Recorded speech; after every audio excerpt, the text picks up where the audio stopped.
আসসালামু আলাইকুম। প্রিয় এসএসসি পরীক্ষার্থী, তোমরা সবাই ভালো আছো আশা করছি। আমি সুমন আহমেদ পড়াশোনা করছি বাংলা বিভাগ, ইসলামী বিশ্ববিদ্যালয় কুষ্টিয়া। তো আমি তোমাদের মাঝে একটা সিরিজের আয়োজন করেছি, যেই সিরিজে পাঠ্য বইয়ের প্রতিটি গল্প, কবিতা, উপন্যাস এবং নাটক এখান থেকে কোন অংশগুলো গুরুত্বপূর্ণ এবং কোন অংশগুলো তোমরা গুরুত্ব দিয়ে পড়বে সে বিষয়গুলো নিয়ে আলোচনা করছি। এরই ধারাবাহিকতায় আজকে ফেব্রুয়ারি 1969 কবিতাটি নিয়ে আলোচনা করব। ফেব্রুয়ারি 1969 কবিতা লিখেছেন শামসুর রাহমান। তো তোমরা এই কবির নামটা ভালো করে খেয়াল করবে।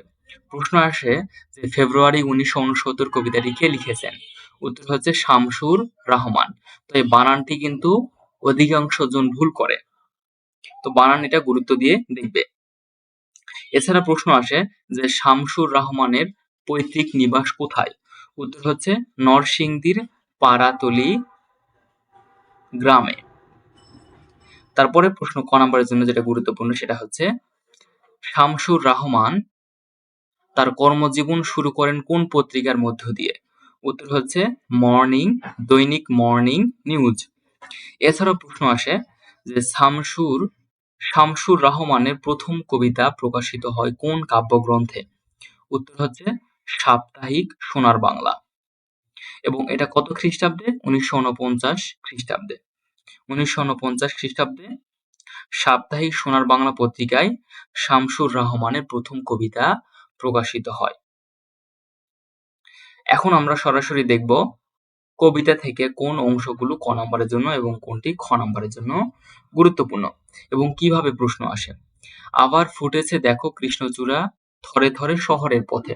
তো এখান থেকে প্রশ্ন আসে যে ফেব্রুয়ারি 1969 কবিতায় শহরের পথে কি ফুটেছে? উত্তর হচ্ছে কৃষ্ণচূড়া। তারপরে প্রশ্ন, এই লাইন থেকে খ নাম্বারের জন্য প্রশ্ন আসে যে ওরা শহীদের ঝলকিত রক্তের বুদবুদ স্মৃতিগন্ধে ভরপুর।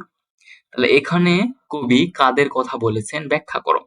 তাহলে এখানে কৃষ্ণচূড়ার কথা বলেছেন এবং এই কৃষ্ণচূড়ার মধ্য দিয়ে কবি শহীদদের যে স্মৃতি সেই স্মৃতিকে তিনি তুলে ধরছেন। 21-এর কৃষ্ণচূড়া আমাদের চেতনারই রং। তাহলে 21-এর কৃষ্ণচূড়া আমাদের কিসের রং?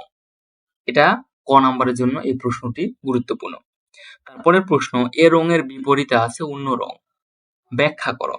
অথবা ফেব্রুয়ারি 1969 কবিতায় এ রঙের বিপরীতে অন্য একটি রং আছে, এই অন্য রং বলতে কবি কি বোঝাতে চেয়েছেন ব্যাখ্যা করো।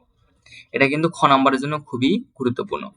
এছাড়াও এই প্রশ্নটি গুরুত্বপূর্ণ, সারা দেশে ঘাতকের অশুভ আস্তানা। তাহলে এখানে কবি অশুভ আস্তানা বলতে কি বোঝাতে চেয়েছেন।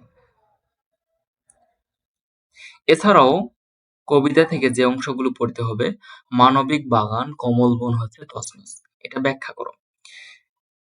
এই প্রশ্নটি আসে খ নাম্বারের জন্য, অর্থাৎ এই প্রশ্নটি খ নাম্বারের জন্য তোমরা ভালো করে পড়বে। এছাড়াও পড়বে যে ফেব্রুয়ারি 1969 কবিতায় কে শূন্যে তোলে ফ্ল্যাগ? উত্তর হচ্ছে সালাম। এবং ঘাতকের থাবার সম্মুখে কে বুক পাতে? উত্তর হচ্ছে বরকত। তারপরে প্রশ্ন আসে ক নাম্বারের জন্য, এটাও কার চোখে আজ আলোচিত ঢাকা? উত্তর হচ্ছে সালামের চোখে।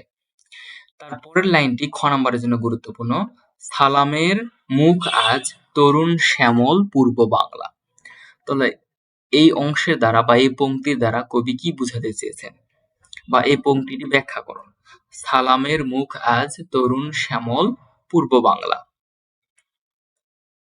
তারপরে আমরা ক নাম্বার থেকে আরো দেখতে পাচ্ছি, এই অংশটি গুরুত্বপূর্ণ, যে কার হাত থেকে ঝরে অবিরত অবিনাশী বর্ণমালা? উত্তর হবে সালামের হাত থেকে। তাহলে আমরা কবিতা থেকে কোন অংশগুলো গুরুত্বপূর্ণ ক নাম্বার এবং খ নাম্বার প্রশ্নের জন্য এটা জানলাম। এখন আমরা শব্দার্থ থেকে কোন অংশগুলো গুরুত্বপূর্ণ সেটা জানবো। তো এই লাইনটি কিন্তু খ নাম্বারের জন্য আসে বা এই অংশ থেকে, যে আমাদের চেতনারই রং, অর্থাৎ যে 21-এর কৃষ্ণচূড়া আমাদের হচ্ছে চেতনার রং। এটা কিন্তু আমি শুরুতেই কবিতায় দেখিয়েছি, যেখানে বলা হয়েছে কি বলা হয়েছে যে 21-এর কৃষ্ণচূড়া আমাদের চেতনারই রং। এটা কিন্তু খ নাম্বার প্রশ্নতেও এসে থাকে। তো তারপরে আমরা দেখছি যে মানবিক বাগান শব্দের অর্থ কি? এটা ক নাম্বারের জন্য গুরুত্বপূর্ণ। উত্তর হচ্ছে মানবীয় জগৎ। তারপরে কমল বন শব্দের অর্থ কি? পদ্মবন। এটা ক নাম্বারের জন্য গুরুত্বপূর্ণ। এছাড়াও সর্বশেষ আমরা দেখব যে ক নাম্বারের জন্য ফেব্রুয়ারি ১৯৬৯ এই কবিতা থেকে প্রশ্ন আসে যে ফেব্রুয়ারি ১৯৬৯ কবিতাটি শামসুর রাহমানের কোন কাব্যগ্রন্থ থেকে নেওয়া হয়েছে? উত্তর হচ্ছে নিজ বাসভূমে কাব্যগ্রন্থ।